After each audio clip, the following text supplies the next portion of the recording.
ইসলামকে জীবনের কোন গণ্ডিতে সীমাবদ্ধ করা যাবে না। ইসলাম হবে পুরা জীবন ব্যাপী, জীবনের বটম থেকে টপ। আল্লাহর অর্ডার ইসলামে পরিপূর্ণ ঢোকব। তাই আপনি ইসলামের কিছু মানবেন, বাকিটা মানবেন না, এই চিন্তা আজকের পর থেকে মাথা থেকে ফেলে দিতে হবে। যাদের বাজে চিন্তা আছে, আপনার চিন্তাটা বড় নিকৃষ্ট চিন্তা। এই চিন্তার কারণে আপনার অন্তরে ঈমানটাই নাই। আল্লাহর হাবিব বলেছেন, ইয়াতি আলান নাসি জামান, এমন একটা জামানা আসবে, ইয়াজতামিউনা ফিল মাসাজিদি লাইসা ফীহিম মুমিন, মানুষগুলো মসজিদে জামাতের সাথে নামাজ পড়বে কিন্তু একটারও ঈমান থাকবে না।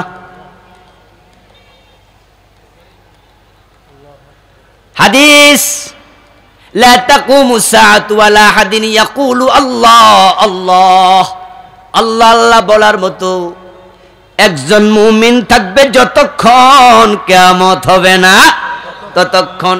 সহিহ মুসলিমের riwayat। যেদিন কিয়ামত হবে বুঝা গেল সেদিন একজন মুমিনও আর বাকি থাকবে না। এখন নামাজি কিন্তু থাকবে, রোজাওয়ালাও থাকবে, টুপিদারি পাঞ্জাবি পাগড়িওয়ালাও থাকবে, কিন্তু ঈমানওয়ালা থাকবে না। 71 মানুষ ছিল 7.5 কোটি, 50 লাখ বাদ দেন কাফের, তাহলে 7 কোটি ছিল মুসলমান।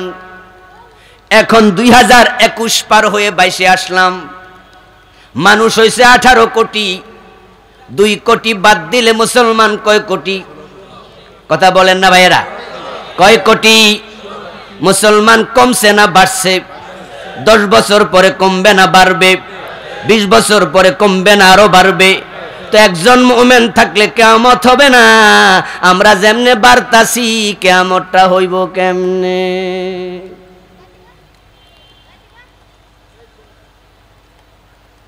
এবার একটা প্রশ্নের জবাব দেন তো প্রিয় বন্ধুগণ, কিয়ামত পিছাচ্ছে না আগাচ্ছে?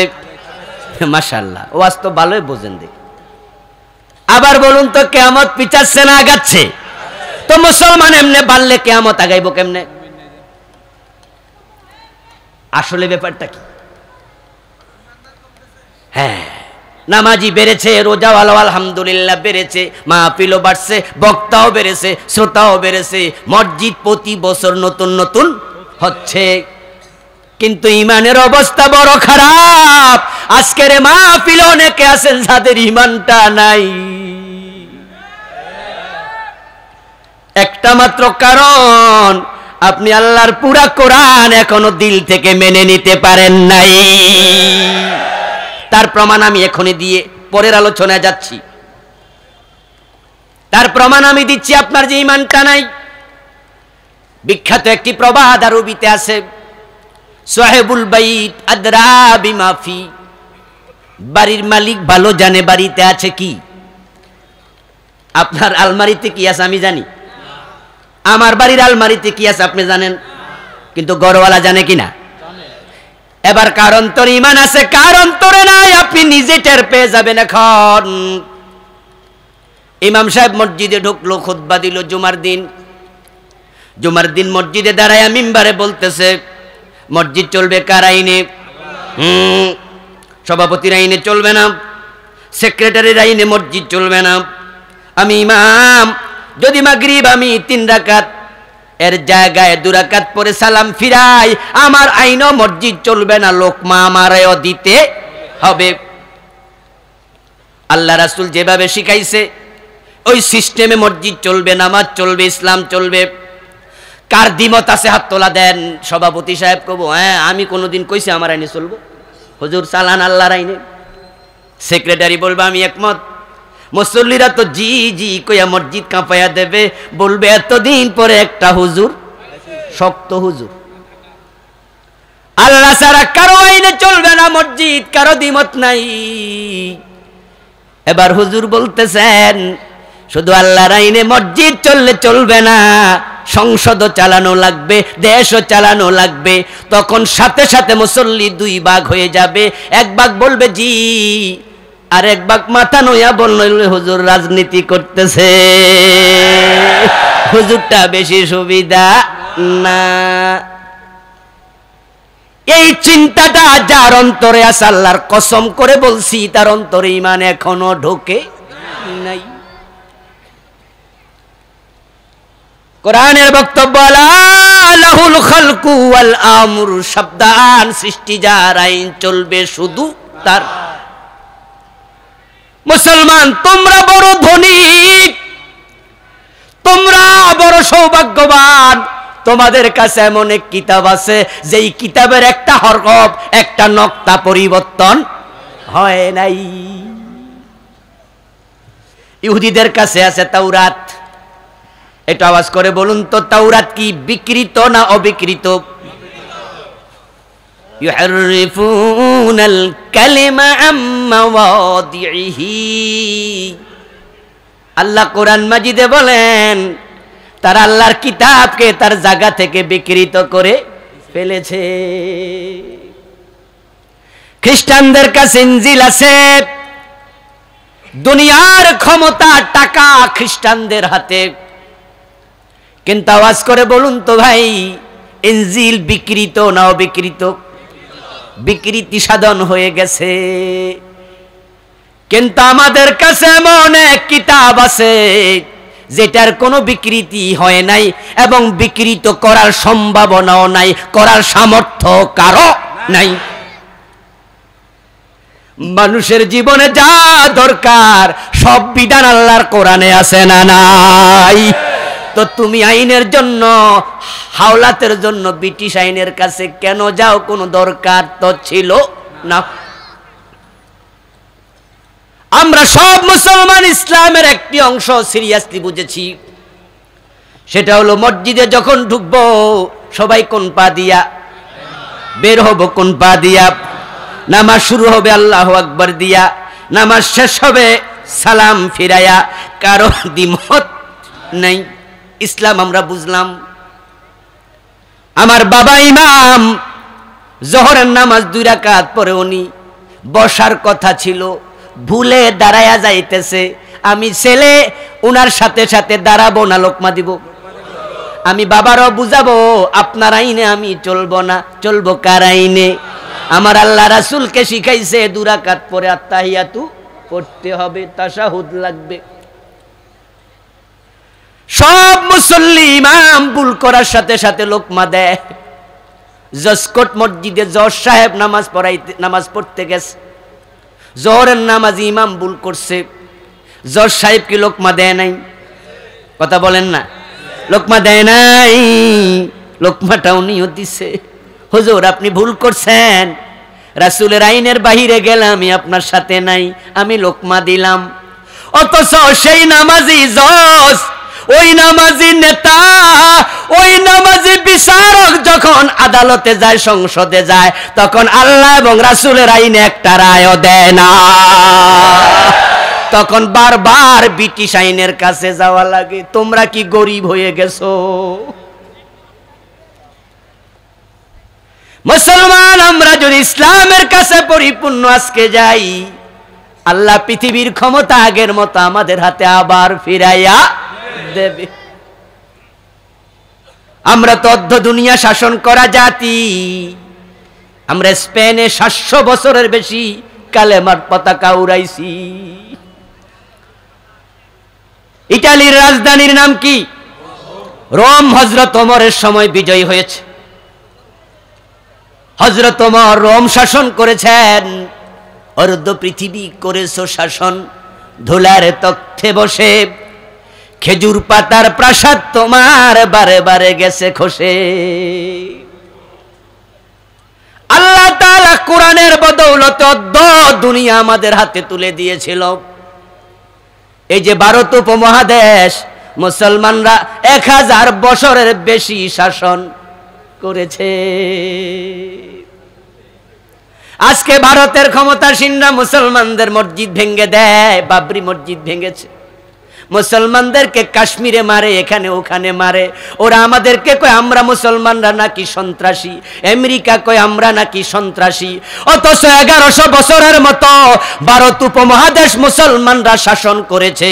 মুসলমানরা যদি জোর কইরা হিন্দুরে মুসলমান বানাইতো, জবরদস্তি করত, 1100 বছর পরে একটা হিন্দুও বেঁচে থাকার কথা ছিল না। কিন্তু মুসলমানরা কখনো জুলুম করে নাই। শায়খ আব্দুর রহমান বাংলা ভাই যখন বাংলাদেশে বোমা ফুটাইছে এখানে সেখানে, আমরা 3.5 লাখ মসজিদের মিম্বার থেকে তখন ফতুয়া দিয়েছি ইসলামে জঙ্গিবাদ জায়েজ, এটা হারাম। আমরা তো এমন মুসলমান যাদের ইসলাম, যাদের রাসূল শিখিয়েছে বিনা প্রয়োজনে গাছের পাতাটাও ছেঁড়া যাবে না। আল্লাহ তাআলা এবার বলছেন আকিমিস সালাহ, ও নবী আপনি নামাজ কায়েম করেন। ইন্নাস সালাতা তানহা, আমার সাথে পড়ুন, ইন্নাস সালাতা তানহা আনিল ফাহশাই ওয়াল মুনকার, নিশ্চয় নামাজ অন্যায় থেকে ফিরায়া রাখবে। কে বলছে? আল্লাহর নামটা আসতে বলেন কেন ভাইরা? জোরে বলুন কে বলেছে? ওয়ালা যিকরুল্লাহি আকবার, আল্লাহর নাম যে ব্যক্তি জোরে বলে তার দাম বেড়ে যায়। সুবহানাল্লাহ পড়েন। হাসরের দিন গলাটা লম্বা হবে কার? ইমামের না মুয়াজ্জিনের? মাশাআল্লাহ, নোয়াখালীর মানুষ সাধারণ পাবলিক ও আলেম, আলহামদুলিল্লাহ। প্রশ্ন করলে ঠিকঠাক জবাব আমরা পাই, এর কারণ আছে।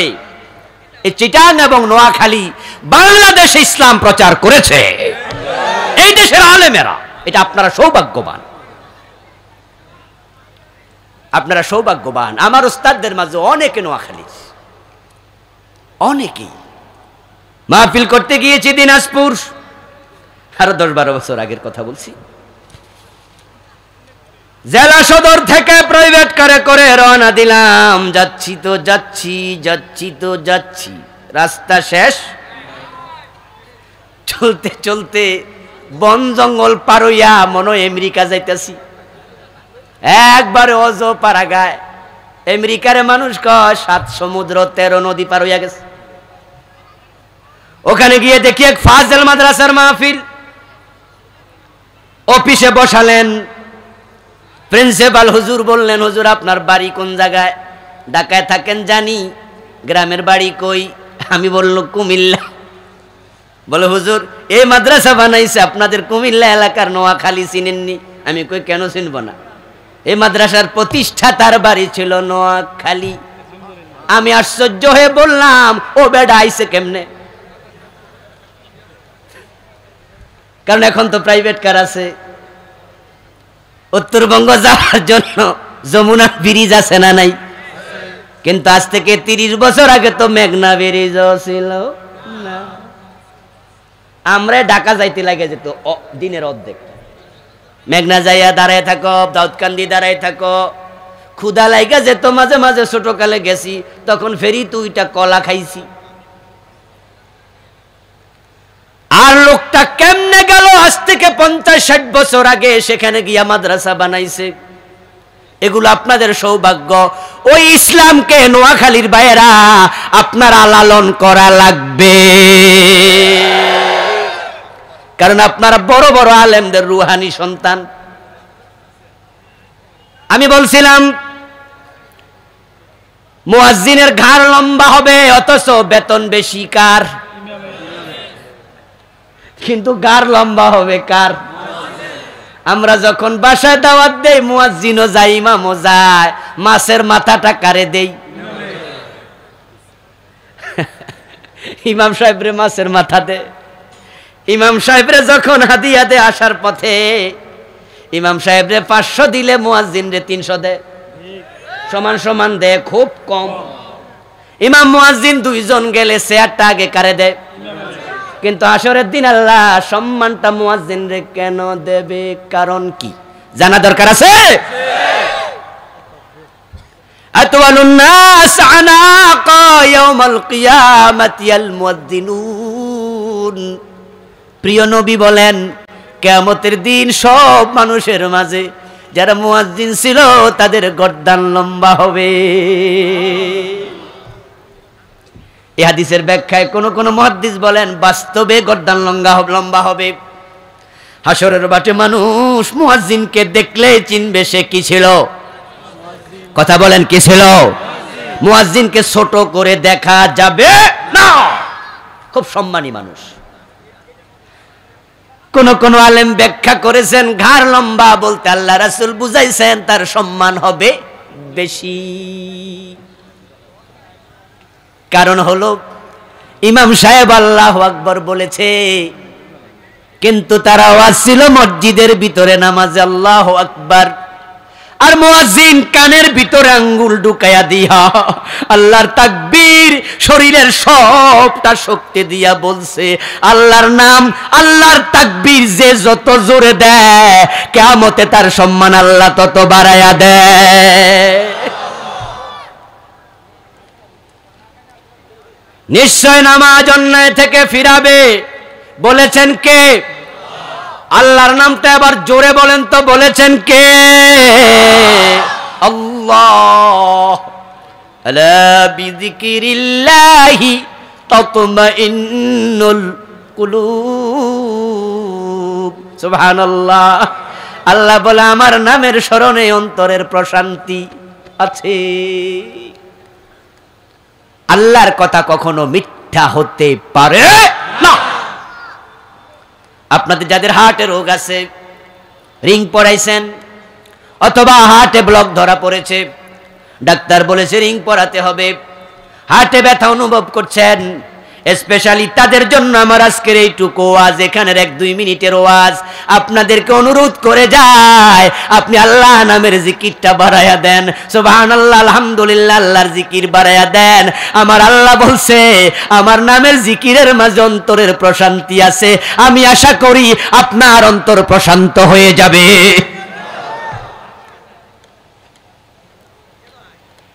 নিশ্চয় আল্লাহ তাআলা বলছেন নামাজ মানুষকে অন্যায় থেকে ফিরায়।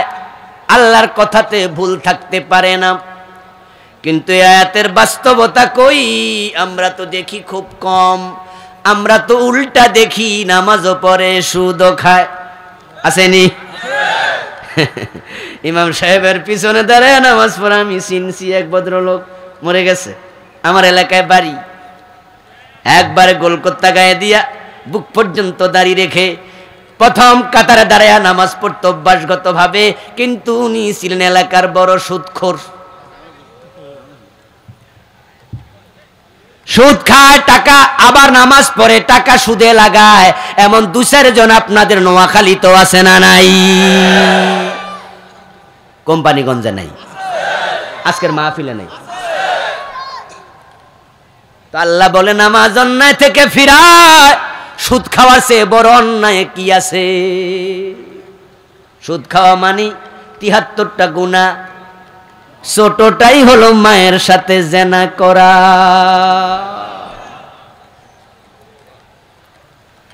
পাঁচ ওয়াক্ত নামাজ পড়ে, টাকা না দিলে পাইলে সিগনেচার করে না, এমন অফিসার আছে না নাই? তার নামাজ তাকে ঘোষ থেকে ফিরাতে পারে নাই। সকাল 10টা অফিসে ঢুকছে, তখন থেকে প্রতি সিগনেচারে 500 টাকা। কেরানিরা আপনারা বিশেষ করে যেখানে জমি টমি দলিল হয় সেখানে গেলে এগুলো ভালো দেখবেন, প্রতি ফাইলে টাকা, সিগনেচার দিলেই কি। শুধুমাত্র ওখানে নয়, থানায় গেল দেখবেন, এখানে সেখানে বিভিন্ন জায়গায় গেলে দেখবেন গোছারা ফাইল নড়ে না। এটার নাম দিছে স্পিড মানি। নাউজুবিল্লাহ। এটারে ঘোষ খাওয়া যাবে না, এটার নাম দিছে স্পিড মানি। এর মানে এটা দিলে কামের স্পিরিট বাইরে যায়, বেতন দিলে বাড়ে না। অথচ সরকার বেতন বানাইছে দ্বিগুণ, ঠিক কি না? এই যে কয়দিন আগে দ্বিগুণ বেতন বাড়াই দিছে। তোমার পেট কত বড়, ক্ষুধা যায় না কেন? হালাল ভাবে কোটি টাকা আসবে, নেও, আপত্তি নাই, ওসমানের মতো ধনী হয়ে যাও। কিন্তু মুসলমান কান খোলে শোনন, হারাম ভাবে একা না ঢুকাবেন, আল্লাহ আপনারে ছাড়বে না। সকাল 10টায় যায় অফিসে সিগনেচার করতেছে আর ঘুষ নিতেছে, পকেট 2টা উঁচা হইয়া গেছে। এখন একজন আসছে ক্লায়েন্ট, ও বেটা কয় স্যার আমার ফাইলটার কি খবর? কয় যে আপনার ফাইলে সিগনেচার আপাতত হবে না, দেখতে হবে, আরো সমস্যা আছে। কয় স্যার সমস্যা কি কি বলে দেন। ধর্মিয়া বোঝেন না, কিছু দেন। দিলে তো কই, কয় স্যার আমি ঘুষ দেই না। বলেন কি? কয় জি হাদিস পড়ছি আর রাশি ওয়াল মুরতাশি কিলাহুমা ফিন্নার। যে ঘুষ খায়, যে ঘুষ দেয়, দুইজন জাহান্নামী। এসব কামে আমি নাই। কোথায় আপনি পিছনে যান, সরেন। কিছুক্ষণ পর পর এর দিকে তাকায়, এক পর্যায়ে কইতাছে ভাই তাহলে কিছু কম দেন। অর্ধেক মাফ করে দিলাম। মাফ করছে, এর বাবা টাকা পাইব, গোশের টাকা মাফ করছে, অর্ধেক মাফ, মানে আগে ফানা আছে। ও বেটা কয় জিনা আমি গোশ দেব না। হঠাৎ করে আজান পড়ে গেছে, আল্লাহু আকবার। এবার গড়ির দিকে তাকায় অফিসার কয় দিলে তাড়াতাড়ি দেন, না হয় নামাজে গেলাম।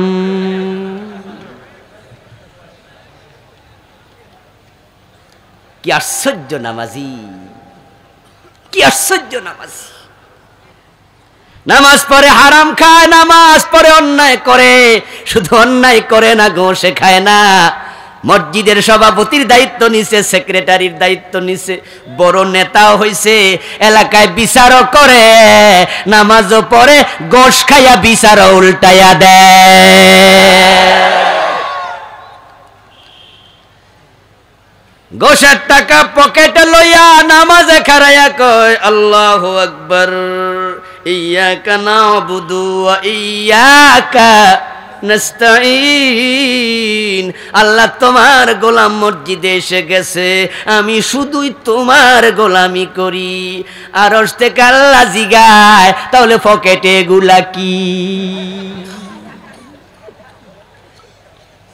আমার গোলাম আইছে পকেটে ঘুষের টাকা লইয়া। এমন কিছু সিটার বাটফার নামাজি আছে কিনা? অন্যায় থেকে নামাজ তাদের ফিরায় না। কেন? আল্লাহ তো কইছে ফিরায়। আল্লাহর কথা তো মিথ্যা নয়। এর কারণ হলো তাদের নামাজগুলো তাদের মাথা পার হইয়া আসমান পর্যন্ত যায় না। কেসালকের নামাজ সালাম ফিরানোর সাথে সাথে আল্লাহর ফেরেশতারা এটারে পোটলা বানায়া তার মুখের মাঝে ছুঁড়ে মারে, তোর নামাজ তুই নে। রাতের শেষ নামাজ বিতির, সেখানে দাঁড়ায়া শেষ দিকে একটা দোয়া আছে, ওই দোয়ার নাম দোয়ায়ে কুনুত। নোয়াখালী আছে তো নাকি? আচ্ছা, সেখানে কি পড়েন? আল্লাহুম্মা ইন্না নাস্তাইনুকা ওয়া নাস্তাগফিরুকা ওয়া বলতে বলতে ওয়া নাতরুকু মাইয়াফ জুরুকা। আপনি কি বলতেছেন? অর্থ একটু বুঝিয়েন ভাই, বুঝলে বুঝবেন এটা কমিটমেন্ট। সরাসরি আল্লাহর সাথে কথা বলতেছেন। ও আল্লাহ, তোমার কাছে সাহায্য চাই, তোমার কাছে ক্ষমা চাই। ওয়ালাকা নুসাল্লি, নামাজ শুধু তোমার জন্য পড়ি। ওয়ালাকা ইয়াকা নাবুদু ওয়ালাকা নুসাল্লি, শুধু তোমার গোলামি করি। বলতে বলতে এবার বলেন ওয়ানাতরুকু মাইয়াফজুরুকা, যারা পাপী পাপাচারী খারাপ মানুষ তাদের সাথে আমি সম্পর্ক রাখি না। অথচ গতকালকে গোশখোরের কাছে মাইয়া বিয়া দিছে।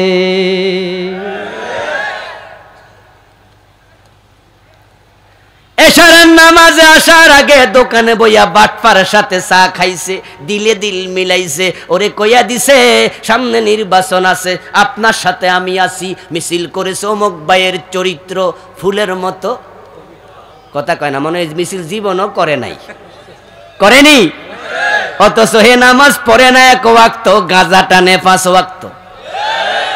আর আপনি তার সাথে বন্ধুত্ব, তাকে দেখলে তরি, নইলে মরি, নইলে পাগল হই। তার সাথে দিলি দিল মিলায়া ভাব দেখায়া ওই খারাপ মানুষকে ভোট দিয়া মিছিল করে বন্ধুত্ব করে মাইয়া বিয়া দিয়া আল্লাহর সামনে দাঁড়ায়া নামাজে কয় খারাপের সাথে আমি চলি না। আল্লাহ কয় দেখো কত বড় বাটফার রে। এই নামাজ অন্যায় থেকে ফিরাবে না, ফিরায় না। আপনাদের নোয়াখালীতে বিদেশি খুব বেশি না? হ্যাঁ, খুব বেশি। আল্লাহু আকবার। নভেম্বরের 16 তারিখে একটু প্রোগ্রামের জন্য আমেরিকায় গিয়েছিলাম। ওখানে 11 দিন থেকে ফিরে এসেছি গত 1 তারিখে ডিসেম্বরের। নোয়াখালীর মানুষ এত বেশি পাইছি এলাকায় আছে। আলহামদুলিল্লাহ, নোয়াখালীর এত লোক, সুবহানাল্লাহ। বিদেশে মানুষ যায়, আসার পথে আপনজনদের জন্য, পিচ্ছিদের জন্য কিছু পুতুলও আনে। মেয়ে বাচ্চারে পুতুল দিলে খুশি হয়। পুতুল দেয়া জায়েজ না না জায়েজ ওই মাসলা বলছি না, বলছি পুতুল আনে। দেখবেন কিছু কিছু পুতুল আছে গাইতে পারে, নাচতে পারে, আসেনি? সুইচ টিপ দিলে হাত ওলারে, পা ওলারে, কোমরও দুলায়, চোখের পাপড়ি পর্যন্ত লারে। টিপ দিয়া দিলে ঘুরে হাঁটে। একবার কাতার বিমানবন্দরে বিমানের জন্য ওয়েট করছি, ভিতরে বসে বসে দোকানের পাশে দেখি একটা বাচ্চা হামাগুড়ি দিয়া মা মা কইয়া চলে যাচ্ছে। হঠাৎ করে খেয়াল করলাম, হায় রে কার বাচ্চা জানি, ভালো করে তাকায়া দেখি পুতুল। আচ্ছা, পুতুল দেখতে কার মতো? গরু ছাগল না মানুষের মতো? কথা আসতে হয় কেন, জোরে কর না একটু। দেখতে কার মতো? কিন্তু এটা কি মানুষ? কিছু লোকের নামাজ আছে দেখতে নামাজের মতো, এটা আসলে নামাজ না।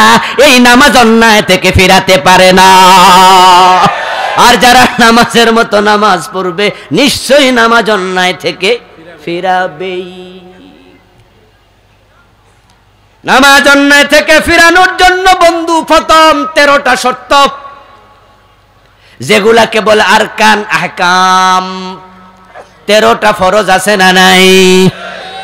যদি ফরজেই ঘাপটি হয়, গাপলা হয়, এমন নামাজ পড়লেন একটা ফরজ ছুটে গেছে, এই নামাজ কিয়ামত পর্যন্ত পড়েও লাভ নেই। হাদিস। নামাজের জন্য আমরা পবিত্রতা শর্ত। 1 নম্বরে শরীর পাক, 13 ফরজ নাকি? 2 নম্বরে কাপড় পাক, 3 নম্বরে নামাজের, 4 নম্বরে সতর, 5 নম্বরে কেবলামুখী। মক্তবে পড়ছেন নি? আচ্ছা, এগুলো কিন্তু ফরজ। এই যে 1 নম্বরে শরীর পাক, 2 নম্বরে কাপড় পাক, এগুলোর কি খবর একটু শুনেন এবার। ক্বালান নবী সাল্লাল্লাহু আলাইহি ওয়াসাল্লাম, মান ইশতারা সাওবান বিআশারাতি দারাহিম ফীহি দিরহামু হারাম লাম ইয়াকবালিল্লাহু লাহু সালাতাহু মা দামা আলাইহি। প্রিয় নবীজি বলেন, যদি কোনো ব্যক্তি 10 দিরহাম, 20 দিরহাম, 1000 টাকা দিয়া কাপড় কিনলো, ওই কাপড়ে যদি 1 টাকা হারাম ঢুকে যায়, ওই কাপড় পরে যতই নামাজ পড়ো, আল্লাহ 1 রাকাত কবুল আর করে না। যদি কাপড়ে গরুর প্রস্রাব, মানুষের প্রস্রাব, পায়খানা লাগে, পুকুরে যান, কাপড়টা ভালো করে ঘষেন, পানি দিয়ে লাড়া দেন, কিছুক্ষণ পরে তুলেন, চিপে রোদে দেন, পবিত্র। কিন্তু সুদের টাকা, গোশের টাকা, হারাম টাকা দিয়া কাপড় কিনা বঙ্গোপসাগরে ধুইলো পবিত্র হবে না। এখন এমন কাপড় পরে নামাজ পড়ে, যেই যায় নামাজে দাঁড়াইছে সেটাও সুদের টাকা দিয়া কিনছে। সারাদিন মিছা কথা কয়ে দোকানদারি করে, আসেনি কিছু লোক? সকাল থেকে মিছা কথা শুরু করে, রাত পর্যন্ত মিছা কথা। হের দোকানে 1 নম্বর কোনো তেলে নাই, কিন্তু যখন বেচে সব কয় নম্বর হয়? ইয়েস, মানে বেচার সময় সব 1 নম্বর। আমার ভাই নিক্তি বানাইছে, পাল্লা বানাইছে, বাটখারা বানাইছে, সারাদিন 1 কিলোর জায়গায় 900 গ্রাম দিতেছে। সারাদিন। কারণ যে বাটখারার উপরে লেখা আছে 1 কিলো 1 কেজি, ওটা আলাদা অর্ডার দিয়ে বানানো, এক্সট্রা টাকা দিছে, বানানোর সময় বানাইছে 100 গ্রাম কম, 900 গ্রাম। এখন সারাদিন মাইপা মাইপা দেয়, আপনি 13 পান না। ওই বেটা 100 গ্রামের টাকা নিল, মাল দিল না।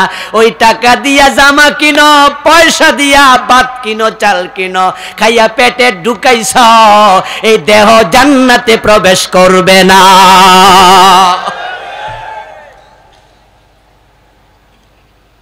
নামাজের জায়গা ফাঁক, হারাম খাইলে শরীর নাফাক। হারাম টাকা দিয়া কাপড় কিনলে কাপড় নাপাক। এখন মসজিদ গুলো পর্যন্ত নাপাক হয়ে যাচ্ছে।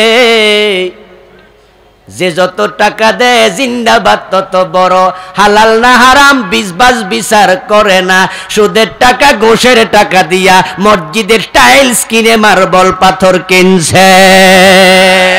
সেজদা যেখানে দেও ওই মসজিদের জায়গাটাই নাপাক বানাইয়া দিছে।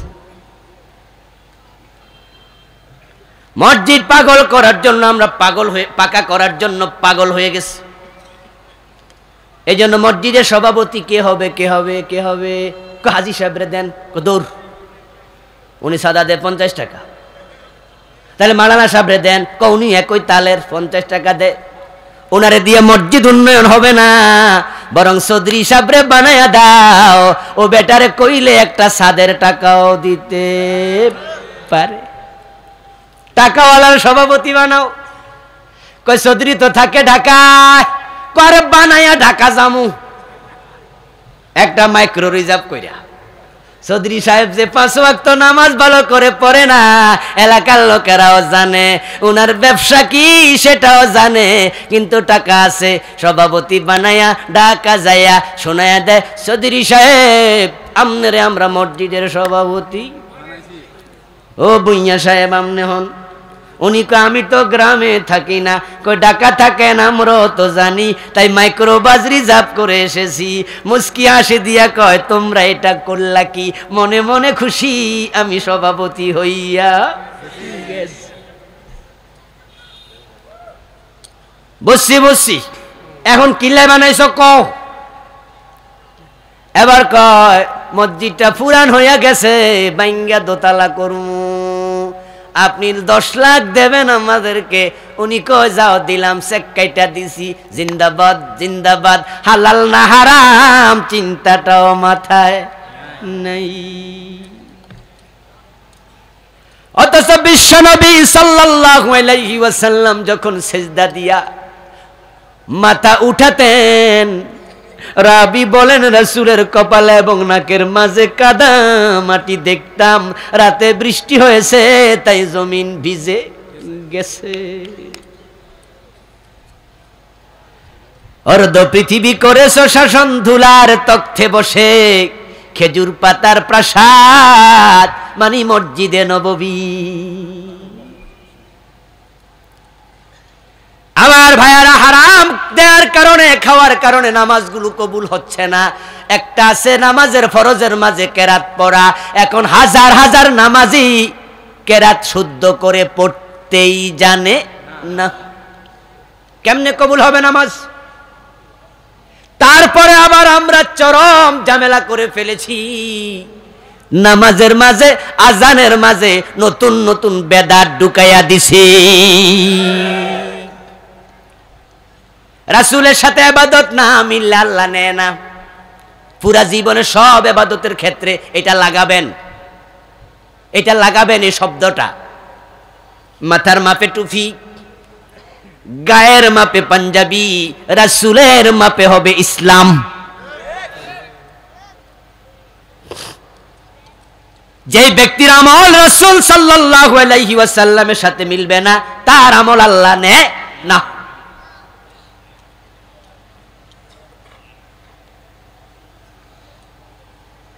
আমার বন্ধু, আপনাদের এলাকায় ইমাম সাহেব যখন ভুল করে তখন আপনারা লোকমা দেন, দেননি?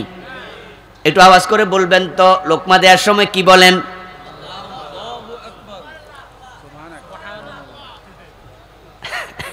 দুটি শব্দ পেলাম, একটা পাইলাম আল্লাহু আকবার আর একটা পাইলাম সুবহানাল্লাহ।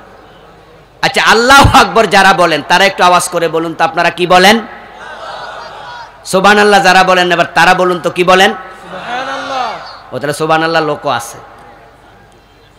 আলহামদুলিল্লাহ, আলহামদুলিল্লাহ। আমি আল্লাহু আকবার কোয়ার ফাটি ছিলাম। আমার বন্ধু, আমরা যখন নামাজ শিখেছি উস্তাদদের থেকে, তখন আমাদের জন্য উস্তাদরা নামাজ যা শিখেছে আমরা তা শিখেছি। ওই নামাজ শিকার সবার জন্য প্রথম জায়গা ছিল মক্তব, ঠিক কিনা? আমরা যারা আছি এখন তো মক্তব অনেক জায়গায় উঠে গেছে, কিন্তু আমার সমবয়সী যারা আছেন, আমার সিনিয়র, আমরা কালেমা শিখছি মক্তবে, কেরাত শিখছি মক্তবে, নামাজ শিখছি মক্তবে। মক্তবের হুজুর সবাই দাওরা পাস, টাইটেল পাস ছিল এমনটা নয়, আমাদের ওস্তাদরা ছিল মুন্সি। আমাদেরকে মক্তবে ফরা দিয়া মক্তবের পাশে কলাই খেতে যাইয়া কলাই তুলতো, হুজুর কলাই তুলতো আর হাতে একটা লাঠি থাকতো। কলাই খেতে বইয়া মাঝে মাঝে তোলা দিয়া কইতো ওই ফর ফর, একজনের ক্যাপ্টেন বানাইয়া দিত। হুজুর কলাই তোলায় ব্যস্ত। হুজুরের কি দোষ? বেতন দেয় 150 টাকা। এখনো মাদ্রাসা মসজিদ গুলোতে 3000 5000 টাকার বেশি ইমামের বেতন দিতে চায় না। এখনো 3000 4000 দেয়, 5000 দেয়। আস্তাগফিরুল্লাহ, আস্তাগফিরুল্লাহ। বাড়ির দারোয়ানের বেতনও তার দ্বিগুণ, ঠিক কি না? দারোয়ানের বেতন এখন 15000 13000। আপনাদের স্কুল মাদ্রাসায় ঘন্টা ফিটায় তারে কি কয়? দপ্তরি সাহেব। তার চাকরিকে আমি ছোট করছি না, কিন্তু খোঁজ নিয়ে দেখুন দপ্তরির বেতন কত। দপ্তরি কি পাস? দপ্তরি 8 পাস। সার্টিফিকেটটা খোঁজ নিয়ে দেখেন, এটাও ঠিক না, এটা বানাইয়া নিছে, এর মানে হে পাসই না। অধিকাংশের ক্ষেত্রে বলছি।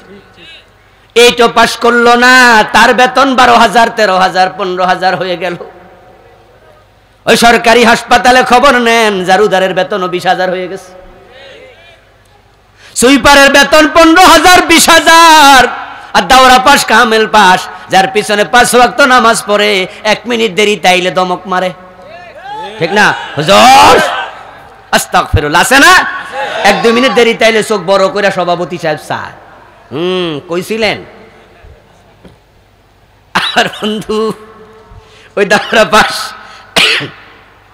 কামেল পাস ইমাম সাহেব রে 5,000 7,000 টাকা বেতন দিতে লজ্জা হওয়া দরকার আছে না নাই? সভাপতি সাহেব, ও সেক্রেটারি সাহেব, আপনাকে বলছি, আল্লাহ আপনার মসজিদ কমিটির সভাপতি বানাইছে, সেক্রেটারি বানাইছে, আল্লাহ আপনাকে সম্মান দিছে, আপনি ইমামকে সম্মান দেন, আল্লাহ আপনার সম্মান আরো বাড়াইয়া দেবে, ঠিক কি না? যেই সভাপতি দায়িত্ব নেওয়ার পরে, সেক্রেটারি হওয়ার পরে ইমামের বেতন বাড়ে না, সে সভাপতি সেক্রেটারি হওয়ার যোগ্যতা রাখে না, সে অযোগ্য সভাপতি। বাজারে আপনি গেলেন, সভাপতি সাহেব, আপনি বড় মাছটা কিনলেন, একটা মাছের দাম 5,000 7,000, এমন মাছও আছে না নাই? আপনি সভাপতি, এলাকার নেতা, টাকা পয়সা আছে, এত বড় ফোয়াল মাছ, কাতল মাছ কিনলেন, এবারে এটা একজনের মাথার মাঝে তুলে দিলেন। ওই বেটা মাথার মাঝে যাকে নিয়ে আসতেছে আপনার বাড়ি, রাস্তার দুই পাশের লোকজন তাকায়, সামনে ইমাম সাহেবও পড়ছে, ইমাম সাহেবও তাকাচ্ছে, সাথে ইমাম সাহেবের বাচ্চা কয় আব্বা এমন একটা মাছ আমরাও খামু। আপনার বাচ্চার ওই মাছ খাইতে মন চায়, ইমাম সাহেবের বাচ্চার মন চাইতে পারে না, কিন্তু আপনি এমন বেতন দেন, ওই বেটা 6 মাস 1 বছর বেতন জমাইলো এমন একটা মাছ কিনতে পারবে না। নুন আনতে পান্তা ফুরায়, দেনে 10,000 জমাইব কি? আমার বন্ধু হারাম টাকা দিয়া মসজিদ বানায়া এখন মসজিদে নামাজ কবুল হওয়ার দরজা বন্ধ করে দিচ্ছে।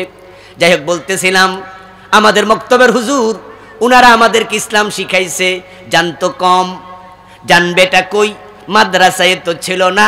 100 বছর আগে তাম বাংলাদেশে একটা একটা কামেল মাদ্রাসাও ছিল না, একটা দাওরা মাদ্রাসাও ছিল না। কামেল পাশ করবেন কলকাতা আলিয়ায় যান, দাওরা পাশ করবেন দেওবন মাদ্রাসায় যান, হাটাজারিও নাই, সারসিনাও নাই, দামতিও নাই। এই যে টমসুর মাদ্রাসা আপনাদের নোয়াখালীতে গত 2-3 দিন আগে শতবর্ষ উদযাপন করছে, আপনারা জানেন কিনা জানেন না, শতবর্ষ অনুষ্ঠান করেছে, দারুণ অনুষ্ঠান করেছে। দামতি আলিয়া আমরা করেছি গতবার শতবর্ষ অনুষ্ঠান। 100 বছর আগে কামেল ছিল নাকি মাত্র শুরু হয়েছে? কামেল হয়েছে আরো অনেক পরে। 100 বছর আগে কামেল নাই মাদ্রাসা, দাওরা নাই মাদ্রাসা, কিন্তু 100 বছর আগে বুখারী শরীফ ছিল কিনা? তো পড়বে কই, মাদ্রাসায় তো নাই। 100 বছর আগে তাফসিরে জালালাইন ছিল না, কথা বলেন না। বাইজাবি ইবনু কাসির ছিল না, সহিহ মুসলিম ছিল না, তো হুজুর পাবে কই, মাদ্রাসায় তো নাই। তাই তামাম কবিরহাট, তামাম বসুরহাট, কোম্পানিগঞ্জ থানায় মিল একজন কামেল পাশ পাওয়া ছিল কঠিন। তা আমাদের হুজুররা পড়ছে যাহা, শিখেছে তাহা, শিখাইছে তাহা, তাদের এলেম ছিল কম, তারা শিখার জায়গা পায় নাই। মুন্সি মানুষ 5 পাস, উলা পাস করছে, ওখানে আপনার বুখারী পড়ার সুযোগ নাই, মুসলিম পড়ার সুযোগ নাই, এগুলো তো শেষ ক্লাসে পড়ায়। ওনারা জানছে কম, শিখাইছে কম। এবার একটু আওয়াজ করে বলুন তো, কম জানার কারণে দ্বীনের মাঝে ভুল ঢুকার সম্ভাবনা আছে না নাই?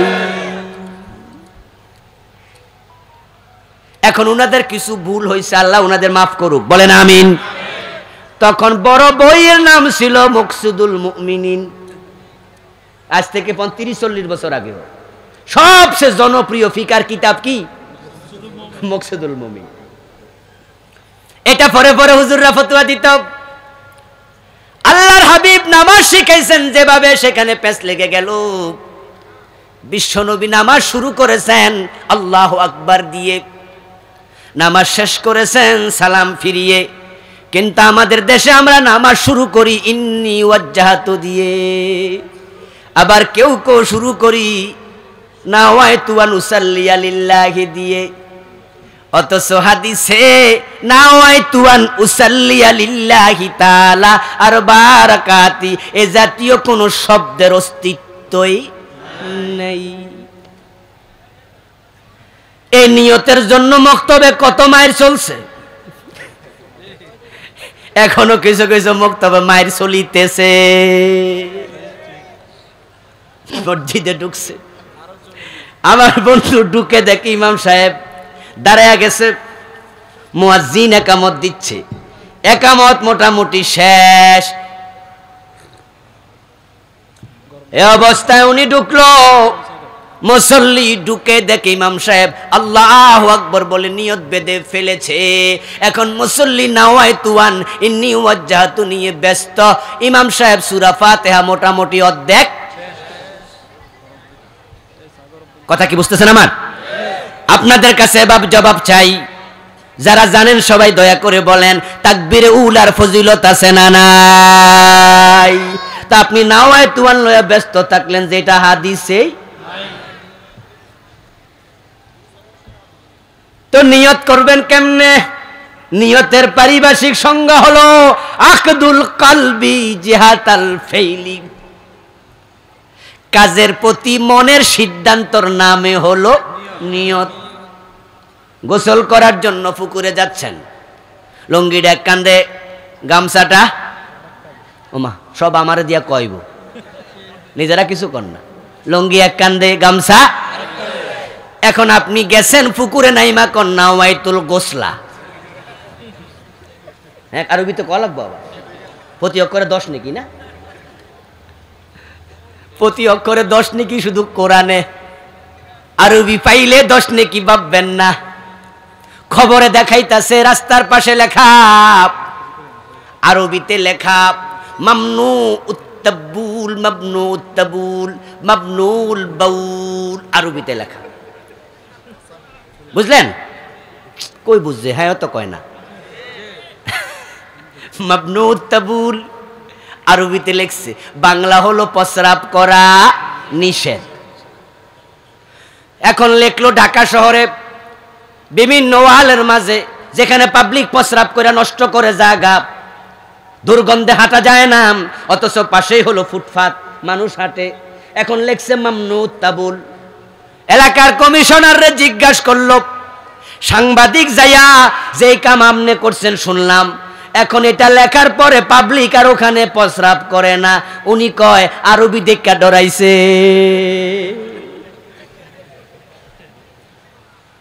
আমরা আগে এটা লিখছি বাংলা, এখানে প্রস্রাব করা নিষেধ, পাবলিক শোনেন আরো বেশি করে। কিন্তু যে মাত্র আরবি লেখা দিছি, যারা বোঝেন আরবি দেখা কয় খাইছে রে, এখানে কাপড় তুলমু কেমনে, সামনে তো আরবি। না হয়তুল গোসলা আপনি আরবিতে বলতেছেন, বাংলা অর্থ আমি গোসলের নিয়ত করিলাম, তো আগে লুঙ্গি লইছিলেন কেন? নিয়ত যদি এখন করেন, আগে কি করছেন? নিয়ত বলা হয় মনের সিদ্ধান্ত। আপনি জোহরের ফরজ পড়তেছেন, জোহরের ফরজ কয় রাকাত? বলতে হবে কথা, কয় রাকাত? আপনি জোহরের ফরজ পড়ছেন 4 রাকাত, এটা মনে মনে আছে আর মুখে বলা দরকার নেই। এখন ইন্নী ওয়াজ্জাহাতু দিয়ে আমরা নামাজ শুরু করি। এখানে অনেকে আছেন এই সিস্টেমে চালাইছেন, আমিও দীর্ঘদিন চালাইছি, আপাতত থামছি। সালাতের বিকৃতি নিয়ে হাদিসটা লিখেছি, হাদিসের বইটা লিখেছি, হাদিসের বৈচিত্র্যে পূর্ণাঙ্গ নামাজ। ডজন ডজন জায়গায় পেছ লাগায় নামাজ পড়তেছেন, জানেনই না রাসূলের সাথে না মিললে আল্লাহ ইবাদত নে না। এই বই লিখতে যায় ঘাটাঘাটি করলাম, ইন্নী ওয়াজ্জাহাতু কোন জায়গায় আছে, তারপরে লিখব। কিন্তু দেখি বিশ্বনবী তাকবীর দেওয়ার আগে ইন্নী ওয়াজ্জাহাতু পড়েছেন, একটা হাদিসও পাইলাম না। একটা হাদিসে পাইলাম আল্লাহ রাসূল ইন্নী ওয়াজ্জাহাতু পড়তেন মাঝে মাঝে তাকবীরে তাহরিমা দেওয়ার পরে। লিখেছি পৃষ্ঠা নাম্বার সহ, হাদিস নাম্বার সহ কিতাবের। আল্লাহ হাবিব আমাদের আজান শিখাইছে, আজান শুরু হবে আল্লাহু আকবার দিয়া, কিন্তু বাংলাদেশের কিছু মসজিদে আজান শুরু হয় দুরূদ শরীফ দিয়া। সিটাং শহরে গেলেন দেখবেন আজানের আগে আসসালাতু ওয়াসসালামু আলাইকা, আরে চলছে। আজানের আগে দুরূদ পড়ে রাসূলের মহব্বত দেখায়। ও প্রিয় ভাই, রাসূল সাল্লাল্লাহু আলাইহি ওয়াসাল্লাম ইসলাম যেমন দিয়েছেন আমরা তেমন মানতে হবে, বাড়ানো যাবে না, কমানো যাবে না। হিজরত করলেন রাসূল মক্কা থেকে মদিনায়, সাহাবায়ে কেরামকে ডাকলেন।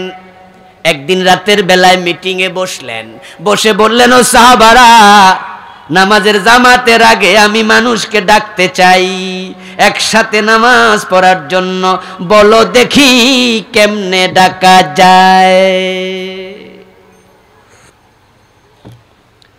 মক্কাতে জামাতের সাথে নামাজ পড়ার কোনো পরিবেশ ছিল না। এখন তো মদিনায় আমরা আছি, নিরাপদ। বলো বলো বলো। একজন দাঁড়ায় বলি, ইয়া রাসূলুল্লাহ, নামাজের সময় হলে আমরা ঘন্টি বাজাবো, লোকজন জানবে নামাজের সময় হয়েছে। রাসূল বলে, পছন্দ হলো না, এটা নয়। আরেকজন দাঁড়ায় বলি, ইয়া রাসূলুল্লাহ, নামাজের সময় হলে আমরা আগুন জ্বালাইয়া দেব, দাউ দাউ করে আগুন জ্বলবে, পাবলিক বুঝবে নামাজের সময়। রাসূল বলে, এটা নয়। আরো দুই একজন ভিন্ন ভিন্ন পরামর্শ দিলেন, রাসূলের একটা পরামর্শ পছন্দ হয় নাই। রাসূল সাল্লাল্লাহু আলাইহি ওয়াসাল্লাম বলেন, দ্যাটস ওকে, আজকের মতো প্রোগ্রাম মুলতবি, বাড়ি যাও। তোমরাও ভাবো, আমিও ভাবি। রাতের বেলা এক সাহাবী, উনার নাম আব্দুল্লাহ ইবনে যায়েদ, নাম বলুন তো, আব্দুল্লাহ ইবনে যায়েদ রাদিয়াল্লাহু তাআলা আনহু। উনি ঘুমাইছে, শুইয়া ভাবতেছে কেমনে ডাকা যায়। ভাবতে ভাবতে গেছে ঘুমায়া, স্বপ্নে দেখে এক বেটা একটা ঘন্টি হাতে নিয়ে যাচ্ছে রাস্তা দিয়া। আব্দুল্লাহ ডাকে, ও আল্লাহর বান্দা, এই ঘন্টিটা আমি কিনতে চাই, বেচবা নাকি? ওই লোক আবার প্রশ্ন করলো, করবা কি? আব্দুল্লাহ বিন যায়েদ জবাব দেয়, নামাজের সময় হলে ফিটামু। লোকটা জবাব দেয়, এসে ভালো কিছু শিখাতে চাই, শিখবা নাকি? ভালো হইলে তো ভালোই, মন্দ কি শিখাও দেখি। আল্লাহু আকবার বলে লোকটা আযান দেয়া শুরু করলো, শেষ পর্যন্ত শিখায়া দিল। সুবহানাল্লাহ পড়বেন না ভাইরা?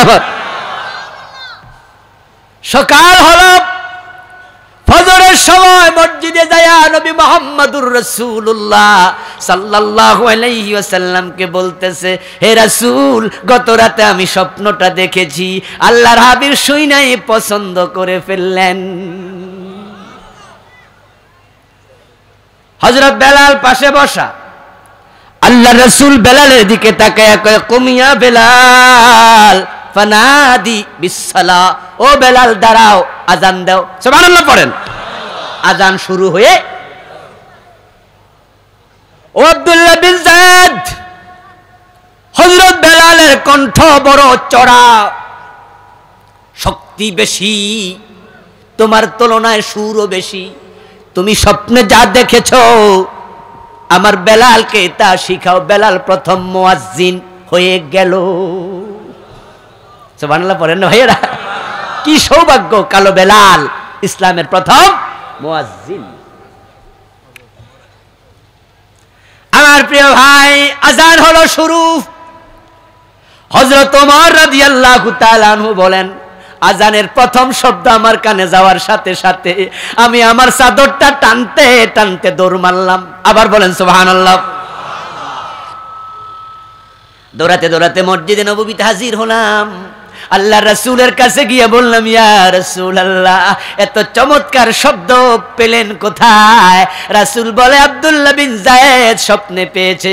ওমর বলেন, এই স্বপ্ন আমিও দেখেছি।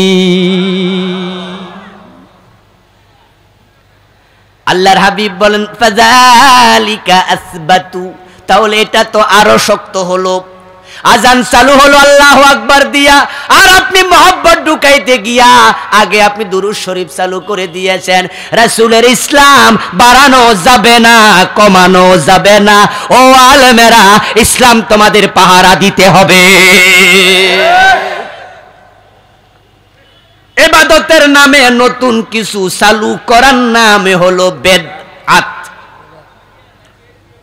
এবার আমরা যারা মুয়াজ্জিন না, আমরা যারা আযান শুনি, আমাদের কাম কি?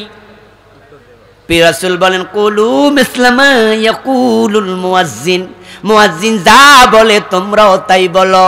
এখন আমরা এখানেও পেশ লাগাইয়া দিছি। মুয়াজ্জিন বলে আল্লাহু আকবার, এবার আপনারা বলুন, আপনারা কি বলবেন? মুয়াজ্জিন বলে আশহাদু আল্লা ইলাহা ইল্লাল্লাহ, কি বলবেন?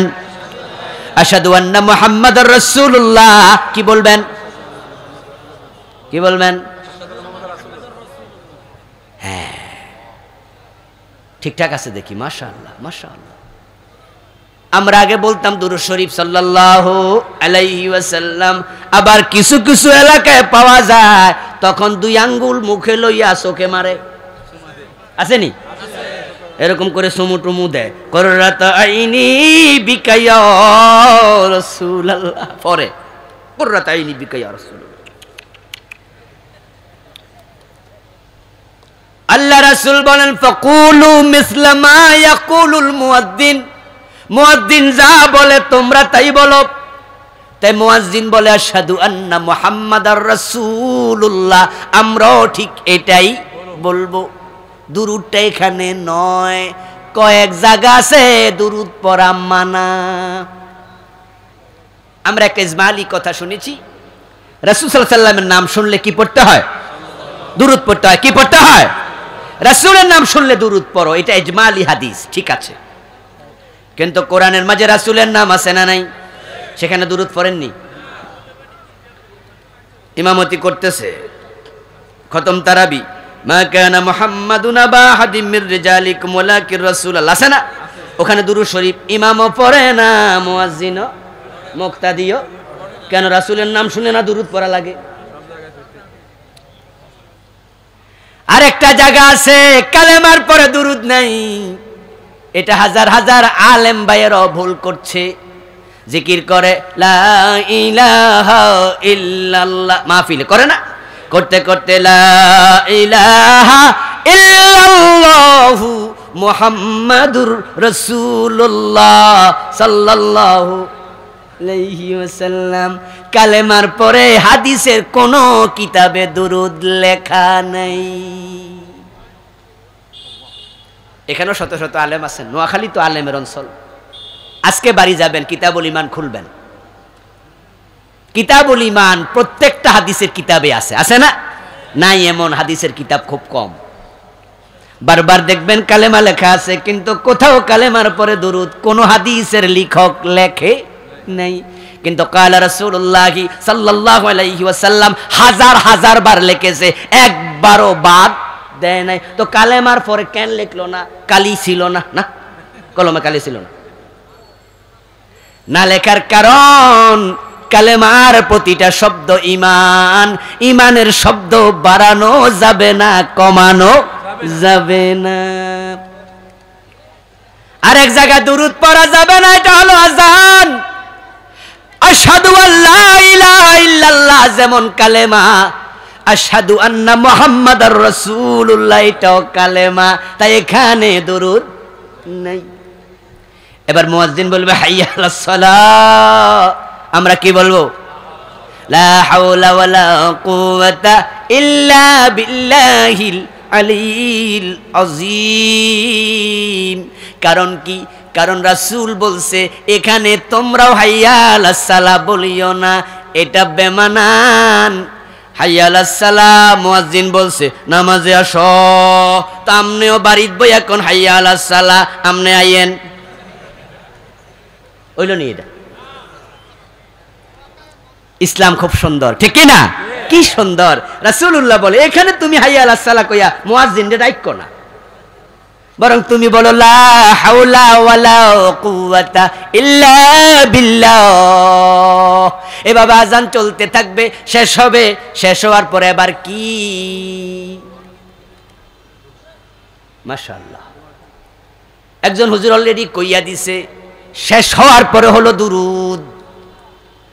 এই হাদিসের আমল আমাদের দেশে নাই, অথচ হাদিসটা সহিহ মুসলিমে আছে। ক্বালান নবী সাল্লাল্লাহু আলাইহি ওয়াসাল্লাম ইযা সামিতুমুন নিদা ফাকুলু মিসলা মা ইয়াকুলুল মুয়াজ্জিন সুম্মা সাল্লু আলাইয়া।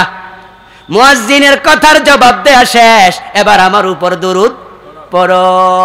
দুরূদ শেষ কইরা তারপরে এবার বলবেন আল্লাহুম্মা রাব্বা হাযিহি দাওয়াতিত তাম্মা, এই দোয়াটা পড়বেন। এই দোয়া পড়তে পেছ লাগাইছে, ওই দোয়ার সময় প্রিয় নবী কোনোদিন হাত তোলেন নাই, কিছু কিছু এলাকায় হাত তোলে, ঠিক নি? হাত তুলে দোয়া পড়া তারপরে মুস। আপনি বলবেন হুজুর হাত তুললে অসুবিধা কি? আমি বলবো প্রিয় ভাই, রাসূল যেটা করে নাই আমরাও সেটা করব না, রাসূল যেটা ছাড়ে নাই আমরাও সেটা ছাড়ব না।